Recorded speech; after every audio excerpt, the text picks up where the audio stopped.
In the last 12 days, the president has made several comments about the National Football League, Harvey Weinstein, the stock market, Hillary Clinton, the Electoral College, without ever saying a word or tweeting a word about Staff Sergeant Brian Black, Staff Sergeant Jeremiah Johnson, Staff Sergeant Dustin Wright, and Sergeant LaDavid Johnson, who were killed in the line of duty in Niger.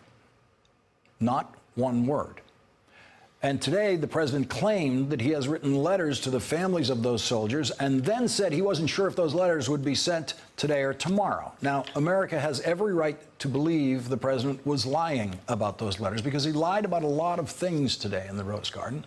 And there is no reason why those letters wouldn't be sent immediately after they were written. The president might know that while he's been busy tweeting about football, he has not actually signed letters to the families of those soldiers. He might know that, and that might be why he said he wasn't sure when those letters were being sent. There was the usual stream of lies as the president spoke today in the Rose Garden.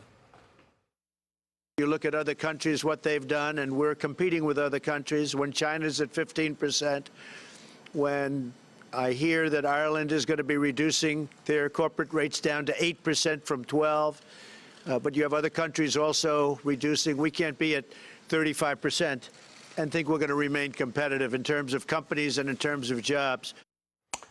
I hear that Ireland's not reducing its corporate tax rate. Ireland's corporate tax rate is at 12.5%. The Irish finance minister said last week that that rate will not be reduced. That's what we heard Ireland say last week. China's corporate tax rate is 25%, not the 15% that the president just lied about.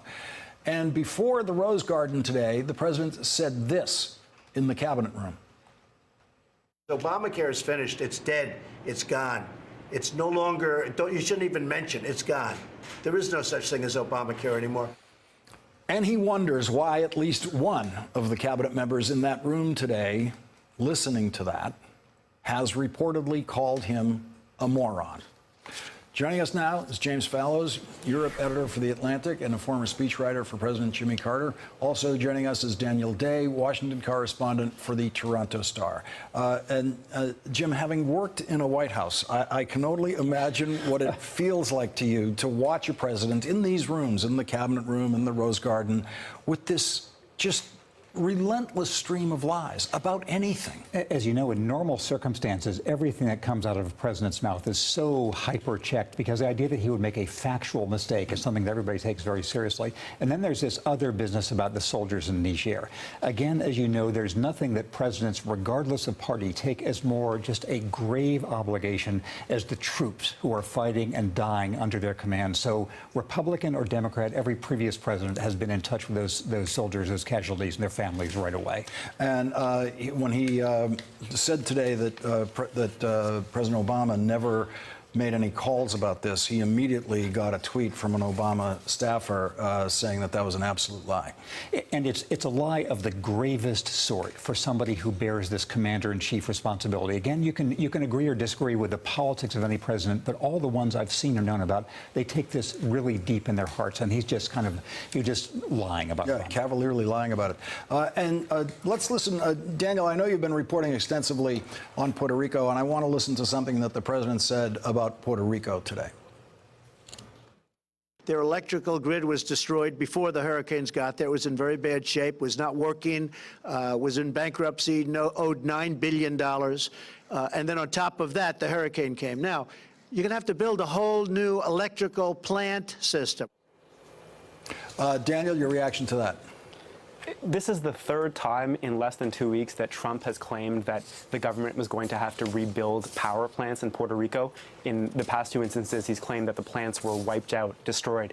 In fact, the plants were barely touched. They were barely damaged. The problem was with the rest of the grid. And so this is the kind of daily dishonesty that we get from Trump that is only occasionally treated as a story. You know, we got headlines today about a Trump lie because his lie about Obama supposedly not calling military families was sufficiently new and sufficiently ghastly to merit headlines in the eyes of much of the media. But what we're seeing is a daily avalanche of dishonesty. You know, I've been counting since he took office. He's had 40 inaccurate things 2 weeks ago. He said 34 inaccurate things last week.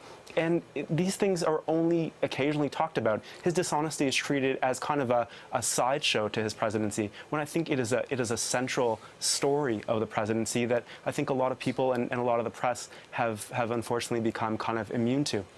Daniel makes such a good point that there's the one big lie that came out of the Rose Garden today about President Obama. And I do want to just read this tweet that Alyssa Master Monaco wrote. She she was deputy chief of staff in the Obama White House after President Trump lied about President Obama not calling and reaching out to soldiers' families killed in action. She said, "That's an effing lie to say President Obama or past presidents didn't call the family members of soldiers killed in action. He's a deranged animal." And Jim, the reason I wanted to read that is that is not the way former White House officials like yourselves and others talk. They have to be driven to that by something extreme. Exactly, and this connects to something that David Jolly was saying in the previous segment, that the Republicans in Congress are the ones who have the power to do something about this. So we see these two conflicting trends. On the one hand, people like former Obama aides, people like the Secretary of State being driven to say this is just abnormal, and the Congress still being unwilling to act. So when that tension resolves itself is what a lot of our future depends on. You know, Daniel, when I was watching the Rose Garden today, I thought the only way to cover this is literally with the list of lies, as well as the important thing that was going on there, which was this fake friends meeting with Mitch McConnell. And that means, for me, leaving out all the stuff about the NFL, just a bunch of stuff that was said in the Rose Garden today, because that actually starts to camouflage and get in the way of a clear view of just how many rank lies this man told in the Rose Garden today. Yeah, I could not agree more. I think the only way for journalists to approach this president is to come armed with facts. The good thing, if you will, about Trump's lying is that he tells the same lies over and over. It's not like these are unpredictable. And so I think something really interesting happened today. He was challenged on the claim about Obama. NBC's own Peter Alexander said, "How can you make that claim?" And what was fascinating to me was that Trump immediately backed down. He said, "Well, I don't know. He probably did sometimes." We also saw that in a Forbes interview recently where Trump claimed, no one has hit 3% GDP growth in a quarter. Obama never hit that. The Forbes journalist said, in fact, Obama did hit that in several quarters. And Trump, again, immediately backed off it. So I think what these two instances sort of back-to-back show is that this lying doesn't have to stand. We in the media can call him on it, and that can achieve something. I think journalists have been too passive and too complacent about this lying that, again, I think is a defining feature of this presidency and needs to be treated as such. Yeah, Peter Alexander did a great job of jumping on. And you see, Trump goes to that thing of, well, people tell me. Yes, that was his response when Peter challenged him on this crazy assertion about President Obama. And his experience so far is it doesn't matter. During the campaign, he was just saying lies several times an hour. The NFL told me the debate schedule was wrong. The NFL says, no, we didn't, et cetera. Right. And so the question is whether it starts to add up. And there's the potential that this Niger soldier and Obama comment might be something that begins moving the Senate. And within all this, there's also the outrageous story that the president has simply ignored these soldiers killed in action for these 12 days. He has just publicly ignored them. And Daniel, that is getting kind of lost within this coverage that has emerged from what happened today in the Rose Garden. Yeah, I think one thing that's interesting about Trump is that by virtue of his outrageousness and often his dishonesty, he brings attention to things that make him look bad. There's this kind of distraction theory. Oh, Trump is this master puppeteer who's taking our attention away from things that make him look bad. I think in many cases, he actually drives attention to it. So people might not have heard anything about these soldiers or very little. And now Trump has created this absurd controversy by virtue of his extreme dishonesty. And now people are, Googling these soldiers' names. So if there's a benefit to this dishonesty, it is that. Daniel Dale, thank you very much for joining us tonight. Really appreciate it. Thank you. Hey there, I'm Chris Hayes from MSNBC. Thanks for watching MSNBC on YouTube. If you want to keep up to date with the videos we're putting out, you can click subscribe just below me or click over on this list to see lots of other great videos.